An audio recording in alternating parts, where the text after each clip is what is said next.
창립된 지 76주년 되는 기념주일입니다. 좀 오랜만에 조금 좀 예배당 안에 우리 성도님들이 좀 많이 모이신 것 같아요. 찬양대가 비어 있는 게 눈에 보이긴 하지만 찬양대도 이제 곧 회복이 되리라고 생각을 합니다. 참 반갑습니다. 우리 성도님들 참 반갑고요. 평안하시죠? 우리가 어떤 상황 가운데 있더라도 정말 주님께 주시는 평안 가운데 우리가 거할 수 있기를 원합니다. 우리 교회가 참 아름다운 걸음을 걸어왔고요. 앞으로도 그 걸음을 걸어갈 것입니다. 오늘 이제 찬양하신 것처럼 정말 감사의 삶이 넘치는 그런 은혜가 우리 삶 가운데, 우리 교회에도 감사가 넘치는 그런 은혜가 있기를 간절히 원하고 또 소망합니다. 우리 교회가 76년을 지내왔는데요. 그동안 4명의 담임 교육자가 있었습니다. 교회를 개척하신 이현우 목사님, 또 2대 목사님이신 김국진 목사님, 3대 또 김용민 목사님, 제가 4대째 심우하고 있습니다. 그동안 우리 교회 가운데 정말 많은 교육자들이 또 거쳐갔고요. 헌신해 주셨고, 우리 장로님들, 또 우리 모든 재직들 정말 기도와 헌신으로 우리 교회를 아름답게 지금까지 이렇게 만들어 왔습니다. 앞으로도 주님께서 더 많은 것으로 우리 교회 가운데 채워주실 줄로 믿고 정말 감사를 드리고, 또 우리 모든 성도님들 주님의 이름으로 축복합니다. 오늘 기념주일을 맞이해서 어떤 말씀을 전할까 이렇게 기도하다가 교회가 이 땅에 존재한 이유는 무엇인가, 그리고 우리 교회가 나아가야 될 방향이 무엇인가 함께 말씀을 나누면서 은혜를 받고자 합니다. 신약 성경에 보면 이제 사복음서가 앞에 있지요. 마태, 마가, 누가, 요한 사복음서가 있습니다. 사복음서에 보면 교회라는 용어가 몇 번 나올까요? 뒤에는 바울 서신 가운데는 교회라는 용어가 참 많이 나오는데요. 앞에 사복음서 가운데는 딱 2번 나옵니다. 처음 나오는 말씀이 이제 마태복음 16장 18절입니다. 이렇게 말씀합니다. 또 내가 내게 이르노니 너는 베드로라. 내가 이 반석 위에 내 교회를 세우리니 음부의 권세가 이기지 못하리라. 빌립보 가이사랴 지방에 예수님과 제자들이 함께 갔습니다. 그때 예수님이 물으시죠.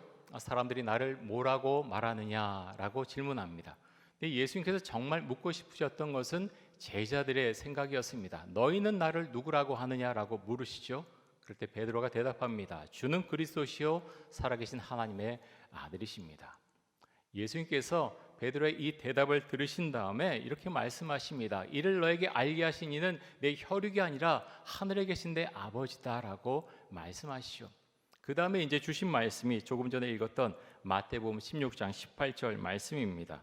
또 내가 내게 이르노니 넌 베드로라. 내가 이 반석에 내 교회를 세우리니 음부의 권세가 이기지 못하리라 라는 말씀을 주셨습니다.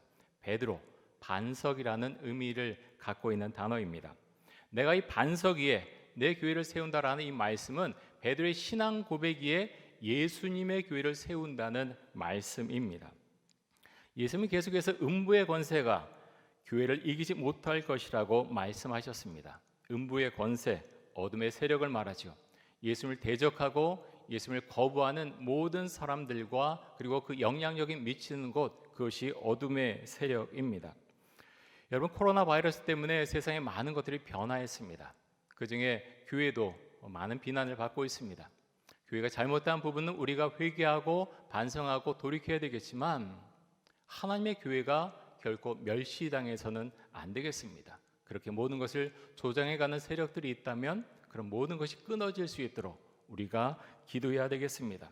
교회는 어둠의 세력들에 결코 넘어지지 않을 것입니다. 왜냐하면 교회는 우리의 교회가 아니라 예수님께서 세우신 교회고 예수님의 교회이기 때문입니다.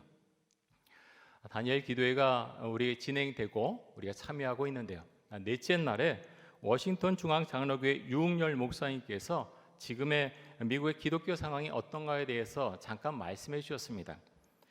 미국은 이제 대통령 취임 선서할 때 이제 목사님이 나와서 기도를 하게 됐는데요. 마지막에 이렇게 이제 기도를 했습니다. 앞에 좀 보여주시죠. 예. 목사님이 기도할 때 마지막에 어떻게 기도했냐면 다양한 종교의 이름으로 아멘. 우리가 다니엘 기도할 때 영상도 봤죠. 예수님의 이름으로 기도합니다가 아니라 다양한 종교의 이름으로 아멘이라고 기도했다는 거죠. 그리고 미국의 하원이 개원할 때도 이제 목사님이 나와서 기도를 하게 되는데 이렇게 기도를 마쳤습니다. 이 모든 것을 유일하신 신 브라만 혹은 다른 다양한 종교에서 다양한 이름으로 불려지는 신의 이름으로 기도합니다. 아멘. 누가 이렇게 기도했다고요? 미국의 목사님들이 이렇게 하원에 가서 대통령 취임식 때 이렇게 기도를 했다는 것입니다. 여러분, 이거 기도입니까? 기도 아닙니다. 기도는요, 예수의 이름으로 기도하는 것입니다. 왜 이분들이 이렇게 기도했을까요? 미국에 지금 어떤 상황이 그럴 수도 있고요, 뭔가 두려웠을 수도 있고, 가장 중요한 건 이분들의 믿음이 없어졌다는 겁니다. 타락하고 나약해졌다는 거죠.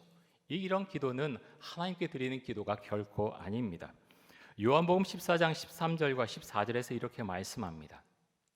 너희가 내 이름으로 무엇을 구하든지 내가 행하리니 이는 아버지로 하여금 아들로 말미암아 영광을 받으시게 하려 함이라. 내 이름으로 무엇이든지 내게 구하면 내가 행하리라. 예수님의 이름으로 무엇이든지 구하면 예수님께서 그 기도를 들어주실 것이다 우리에게 말씀하셨습니다. 그래서 우리는 예수님의 이름으로 기도를 드립니다. 여러분, 그래서 누구의 이름으로 기도하느냐, 그게 뭐가 중요하냐라고 어떤 사람이 말할지 모르지만 너무너무 중요합니다. 누구의 이름으로 기도하는 것, 그 안에 능력이 있고 은혜가 있고 권세가 들어있기 때문이죠. 복음서에 교회라는 이름이 두 번째로 나오는 것은 마태복음 18장 17절입니다. 마태복음 18장 15절부터 17절까지 한번 말씀을 보도록 하겠습니다. 내 형제가 죄를 범하거든 가서 너와 그 사람과만 상대하여 권고하라. 만일 들으면 내가 내 형제를 얻은 것이요, 만일 듣지 않거든 한두 사람을 데리고 가서 두세 증인의 입으로 말마다 확증하게 하라. 만일 그들의 말도 듣지 않거든 교회 말하고 교회 말도 듣지 않거든 이방인과 세리와 같이 여기라. 자, 어떤 형제가 죄를 범했습니다. 그럴 때 내가 가서 그 사람의 권면하고 죄를 고백하게 하고 죄에서 돌이키라고 권면하라고 그렇게 말씀합니다.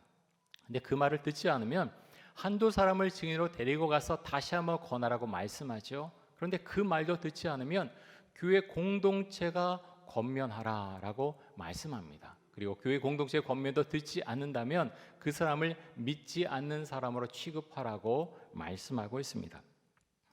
예수님이 교회 공동체를 정말 귀하게 생각하셨습니다. 권위 있는 공동체로 인정을 하신 거죠. 그래서 복음서에 교회라는 이름이 두 번밖에 등장하지 않지만 예수님께서 이 땅에 교회를 세우기 위해 오셨다고 하는 것을 우리는 분명히 알 수 있고 교회 공동체에게 권위를 주셨다고 하는 것을 알 수가 있습니다.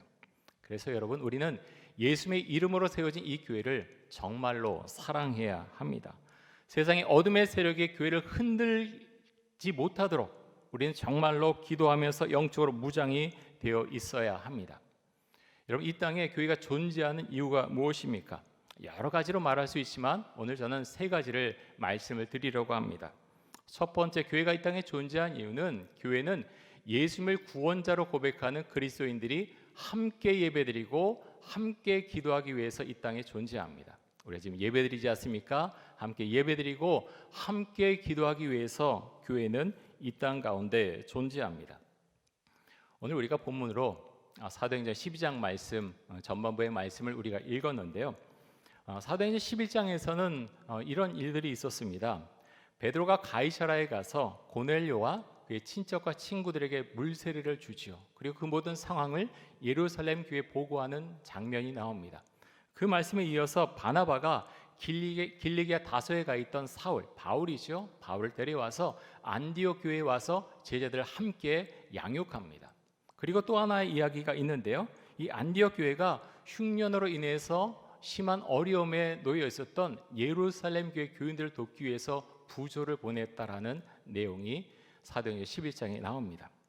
한마디로 교회가 든든히 세워져 갖고 부흥이 일어났고 교회 안에 은혜가 가득했다는 것입니다. 그런데 여러분, 이럴 때 사탄은 가만히 있지 않죠. 사탄은 믿는 사람들을 흔들려고 합니다. 그래서 헤롯의 손을 들어서 예수 믿는 사람들을 박해하기 시작합니다. 그 내용이 사도행전 12장 말씀에 나와 있습니다. 자, 1절과 2절입니다. 사도행전 12장 1절과 2절. 그때 헤롯 왕이 손을 들어 교회 중에서 몇 사람을 해하려 하여 요한의 형제 야고보를 칼로 죽이니, 여러분 헤롯이 복음서에 보면 여러 명이 나오죠. 계속 헤롯이라고 나오는데 똑같은 사람이 아니고요. 헤롯이 4명이 나옵니다. 4명이 나오는데 여기에 나온 헤롯은요, 헤롯 아그리파 1세입니다. 헤롯 대왕, 헤롯 1세의 손자입니다. 그가 이제 기독교인들을 박해하는 장면이 나오죠. 헤롯 아그리파, 이 헤롯 가문은요, 에돔 출신입니다. 에돔 족속 출신입니다. 또는 이두메라고 하죠. 다 같은 말입니다. 근데 이쪽 출신인데 그러다 보니까 유대인들의 눈치를 많이 봅니다. 어떻게 하면 유대인들에게 우리가 인정을 받을 수 있을까? 내가 인정받을 수 있을까? 이 점에 초점을 맞추고서 정치를 했다는 것입니다. 그래서 친유대인 정책을 펼치는데 헤롯 아그리파 1세가 했던 것 중에 하나가 무엇인가 하면 유대인들이 미워하는 그리스도인들을 죽이는 것, 박해하는 것, 그것을 정책의 일환으로 삼았다고 하는 것입니다.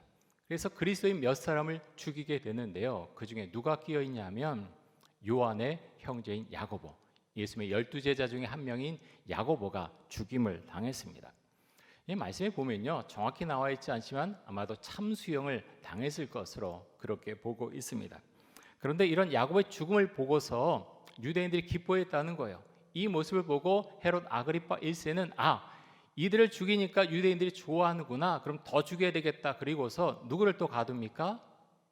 예루살렘 교회의 기둥 같은 존재였던 베드로를 죽이려고 합니다.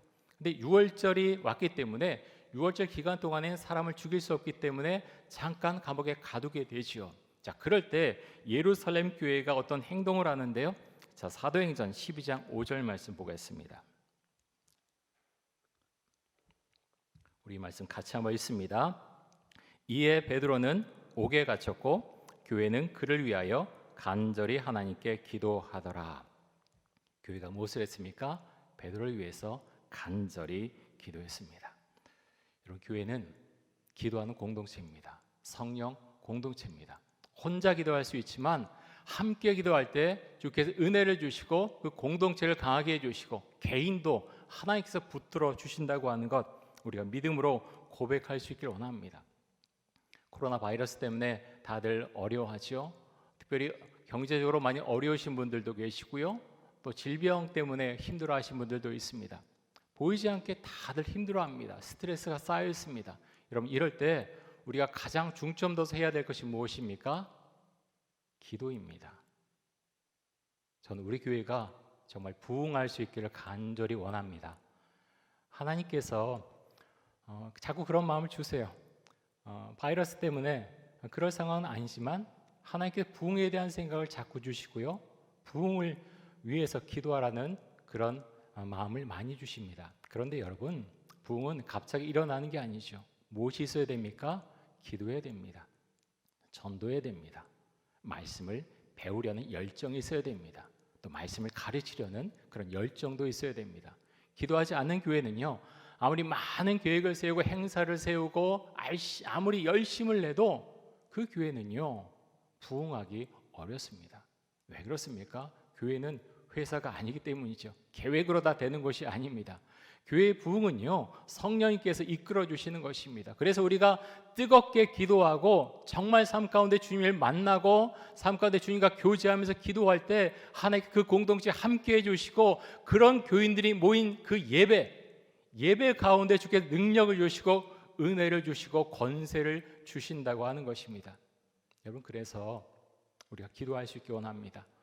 우리가 살아가면서 프랭크 루박 이야기를 제가 말씀을 드렸죠. 그 선교사님, 하루에 내가 주님과 얼마나 교제하는가, 얼마나 주님 생각하는가, 너무 그 퍼센테이지가 적은 것에 이 선교사님이 충격을 받았습니다. 그래서 일기를 쓰죠. 영성 일기를 쓰기 시작합니다.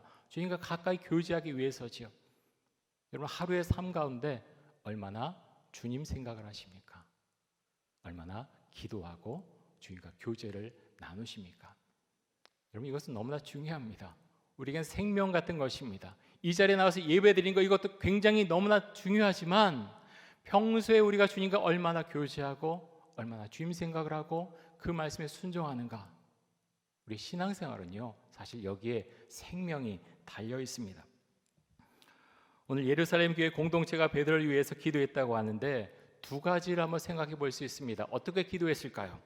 베드로를 안전하게 지켜주시고 또 감옥에서 나올 수 있게 해주세요. 그렇게 기도했을 수 있습니다. 또 하나는 순교하게 될 터이는데 마지막까지 믿음 잃지 않게 해주세요. 그렇게 기도했을 수도 있습니다. 여러분 어떻게 기도했을 거라고 생각하십니까? 신학자들은요 좀 의견들이 엇갈립니다. 그래서 어떤 것이라고 그렇게 말하는 분도 있고 또 아니면 두 가지가 같이 있을 것이다 그렇게 주장하는 분들도 있습니다. 사도행전 12장에 보면 베드로가 천사의 도움으로 감옥에서 나오게 되죠. 그리고 마가 요한의 어머니 집으로 갑니다. 그곳에서 문을 두드리자 로데라고 하는 여자아이가 나오죠. 그래서 그 로데가 말합니다. 베드로가 왔습니다 라고 말하는데 사람들은 이를 믿지 않았다 그랬습니다. 그 모습 보고서 어떤 사람들은 그렇게 이야기하죠. 이 사람들의 신앙이 참 너무나 약했다. 기도했지만 믿지 않았다라고 그렇게 평가절하하기도 합니다. 근데 여러분 정말 그렇습니까? 그럴 수도 있죠. 그렇게 믿지 못했을 수도 있죠. 하지만 그렇다고 해서 그 사람들의 신앙, 그 사람들의 기도에 있어서 능력이 약하고 힘이 없었다라고 우리는 그렇게 평가할 수 있을까요? 말씀을 보면 우리는 그렇게 평가할 수 없습니다. 이 사람들 믿음의 사람들이었고요. 정말 예수를 위해서 자신의 모든 것을 내바칠 수 있는 생명까지 걸 수 있는 그런 사람들이었습니다. 그래서 여러분 초대 예루살렘 교회 교인들을 보면서 이들의 기도하는 모습 보면서 우리도 이렇게 기도할 수 있도록 하여 주옵소서. 주 앞에 기도하게 됩니다. 우리 교회가 그렇게 기도할 수 있기를 원합니다. 다니엘 기도회 때 강사님들이 나오셔서 기도에 대한 말씀을 많이 하십니다. 우리가 그 말씀 들을 때 아멘으로 받아들일 수 있기 원합니다. 다른 사람들이 어떻게 신앙생활을 하느냐 평가하는 것이 아니라 내가 기도의 자리로 나오고 기도의 자리를 지키고 주 앞에 기도할 수 있기를 원합니다. 기도할 때 우리 교회는 미래를 보게 될 것입니다. 기도할 때 우리는 부흥을 맛보게 될 것입니다. 그 반대로 기도하지 않으면 우리 교회는 약해질 것이고 부흥을 경험하지 못할 것이고 어둠 가운데 늘 불안해하고 힘들어하고 어려워하는 가운데 그렇게 흐름이 흐를 수도 있습니다. 왜 그렇습니까? 기도하지 않을 때 우리는 공격받습니다. 마귀는 우리를 가만두지 않습니다. 분열합니다. 하지만 기도할 때 모든 것이 바뀌게 되죠.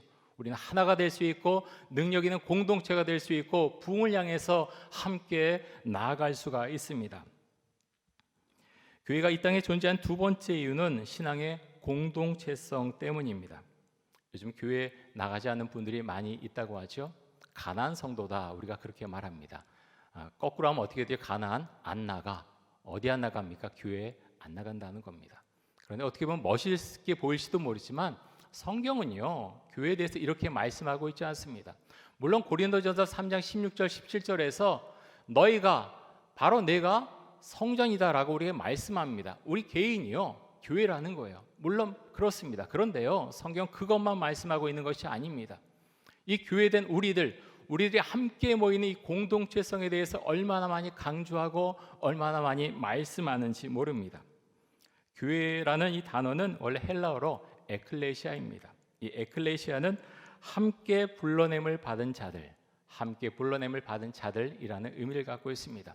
혼자만 불러냄을 받았다는 게 아닙니다. 함께 우리 모두가 함께 불러냄을 받았다고 하는 의미를 갖고 있습니다. 초대교회 교인들은 가는 곳마다 교회를 세웠습니다. 수리아에 있는 안디옥 교회도 마찬가지죠. 안디옥 교회는 선교를 위해서 바울과 바나바를 선교사로 파송합니다. 바울과 바나바가 복음을 전하러 가서 어떻게 합니까? 복음 전하고 가는 곳마다 교회를 세웁니다. 고린도전서에 보면 공동체에 대해서 교회 공동체에 대해서 이렇게 말씀하고 있습니다. 고린도전서 12장 26절과 27절 말씀 보겠습니다. 우리 말씀 같이 한번 읽습니다. 만일 한 지체가 고통을 받으면 모든 지체가 함께 고통을 받고 한 지체가 영광을 얻으면 모든 지체가 함께 즐거워하느니라. 너희는 그리스도의 몸이요 지체 각 부분이라. 아멘. 교회는 이런 곳이라는 거예요. 교회 구성원인 한 사람이 아파하면 함께 아파하고 기뻐하면 함께 기뻐하는 것, 그것이 바로 교회 공동체라고 하는 것입니다. 그런데 공동체성이 많이 약해졌죠. 목사님들에게 기도 부탁하러 올 때도 그런 분들 많습니다. 목사님만 알고 계세요. 같이 기도하면 안 될까요? 우리 권사님들, 장로님들 같이 기도하면 안 될까요? 아니요, 절대로 알려주시면 안 됩니다. 목사님만 알고 계십시오. 이 기도 제목 퍼지면 저는 교회를 떠날지도 모릅니다. 그렇게까지 생각하는 분들도 있습니다. 왜 그렇습니까?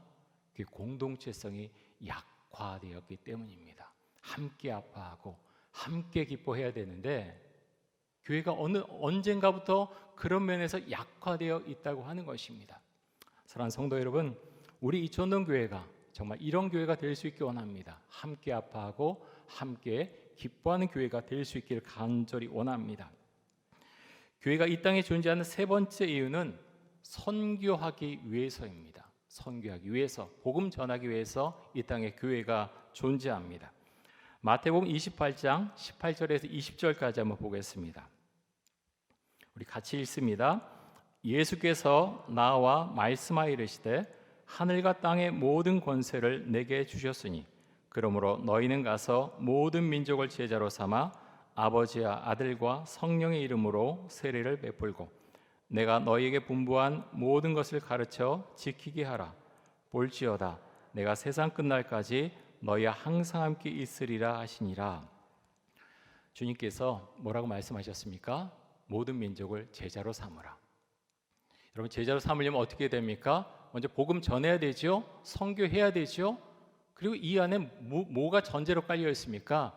제자로 삼으라고 했는데 그러면 믿는 우리가 먼저 제자가 되어야 한다는 것입니다. 어떤 분들은 그렇게 생각을 하세요.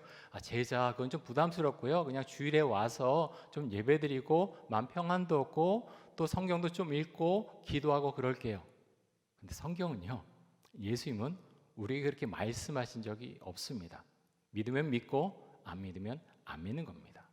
예수를 믿으면요 제자가 되라고 말씀합니다. 그래서 우리는 제자가 되어야 되고요, 제자된 삶을 살아야 되고 내 안에 들어온 예수 그리스도를 자랑해야 되는 겁니다. 내 안에 들어온 예수 그리스도, 내가 만난 그리스도, 그것을 설명하고 전하는 것, 그것이 바로 전도입니다. 여러분, 그래서 우리가 전도해야 됩니다. 코로나 상황이지만 우리가 방법을 찾으면 전도할 수 있습니다. 우리 주변에 있는 분들에게 우리 전할 수 있죠. 전도팀 이제 막 활성화시키려고 하는데 코로나가 와서 잠시 멈췄습니다. 근데 코로나 상황이 좀 호전되면 전도팀 다시 구성해서 밖으로 나갈 겁니다. 저도 같이 나가고요. 그래서 일주일에 한 번을 정해서 정기적으로 나가고 우리 교인들도 함께 복음 전할 수 있도록 그렇게 방법을 마련해 보도록 하겠습니다. 어떤 분들은 이런 생각합니다. 목사님, 복음은요 전도하는 건 달란트가 있는 사람이 하는 거지요. 저는 다른 거 할게요. 아니요, 그렇지 않습니다. 성경 우리에게 그렇게 말씀할 적이 한 번도 없습니다. 복음이 들어가면 내 안에 예수가 거하시면 그 예수를 자랑하게 됩니다. 누구나 그렇습니다. 여러분, 그것이 전도입니다. 정말 예수를 만났다면 예수님 전하는 것을 부끄러워하지 않게 되는 거죠. 지금 미국 그런 대통령 취임식에서 어느 목사님이 이야기한 것처럼 그런 식의 기도를 드릴 수 없다는 것입니다. 왜 그렇습니까? 예수가 내 안에서 사라졌습니다. 성령이 그 안에 없습니다. 그렇게 되면요 목사도 필요 없고 다 필요 없는 겁니다. 어떻게 예수님의 이름으로 기도하는 것을 두려워하고 그것을 어려워합니까? 우리 기도는요 예수님의 이름으로 하는 것입니다. 사랑하는 성도 여러분, 우리가 그래서 함께 나아갈 수 있길 원하고 우리 이촌동교회의 미래를 위해서 함께 기도할 수 있길 원합니다. 교회 부흥은 그냥 임하지 않습니다. 기도하는 교회가 부흥합니다. 전도하는 교회가 부흥합니다. 말씀을 배우고자 하는 열정 있는 교회가 부흥합니다. 말씀을 가르치는 교회가 부흥합니다. 그래서 여러분, 우리 교회에서 1:1 성경 공부 제자 훈련 하는데요, 피하지 마시고요, 배우십시오. 배우고 1:1 제자 훈련, 우리 1:1로 지금 6분이 하고 계신데 그 가운데서 얼마나 놀라운 것을 경험하게 되는지 모릅니다. 가르치면요 그것에 대해서 보다 더 분명하게 알게 됩니다. 가르치면 내가 배우는 거 10번 배우는 것 이상으로 많은 것을 얻을 수가 있습니다. 그래서 여러분, 두려워하지 마시고요, 배우십시오. 배우고 우린 또 가르쳐야 됩니다. 이 땅의 교회는 결코 사라지지 않을 것입니다. 이촌동 교회가 기도하는 교회, 성령 충만한 교회, 은혜가 충만한 예배를 드리는 교회, 그리고 함께 기뻐하고 함께 아파하는 공동체성을 가진 교회, 선교하는 교회, 다음 세대를 준비하는 교회가 될 수 있기를 간절히 원합니다. 교회 부흥을 위해서 사랑하는 성도 여러분, 마음을 다해서 기도해 주시기 바랍니다. 우리 함께 기도하겠습니다. 이 시간 기도할 때 우리 이천동교회가 기도하는 교회가 되게 하여 주옵소서. 성령 충만한 교회, 은혜가 충만한 예배를 드리는 교회, 함께 기뻐하며 함께 아파하는 공동체성을 가진 교회, 선교하는 교회, 다음 세대를 위해 준비하는 교회가 되게 하여 주옵소서. 부흥을 주옵소서. 함께 기도하겠습니다.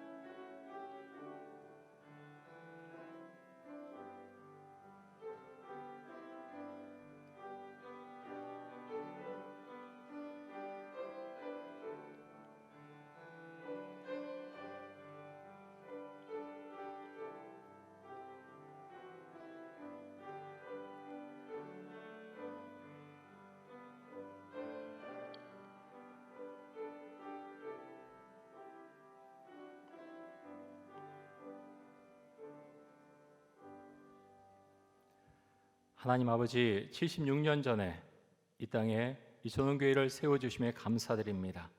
하나님, 예수님의 교회인 것을 우리가 늘 기억하게 하여 주옵소서. 내가 만난 그 예수님, 내 안에 계신 예수님, 그 예수님을 다른 사람에게 설명하고 그 예수님을 전하게 하여 주옵소서. 하나님, 우리 교회가 부흥될 수 있기를 간절히 원합니다. 기도하게 해주시고 성령 충만하게 해주시고 내가 만난 예수님을 전하는 귀한 복음 전도자들이 모두 될 수 있도록 하여 주옵소서.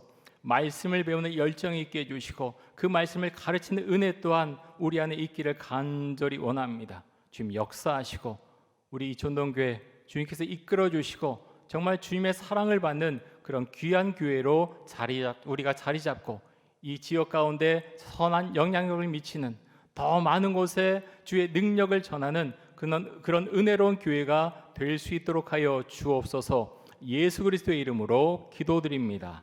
아멘.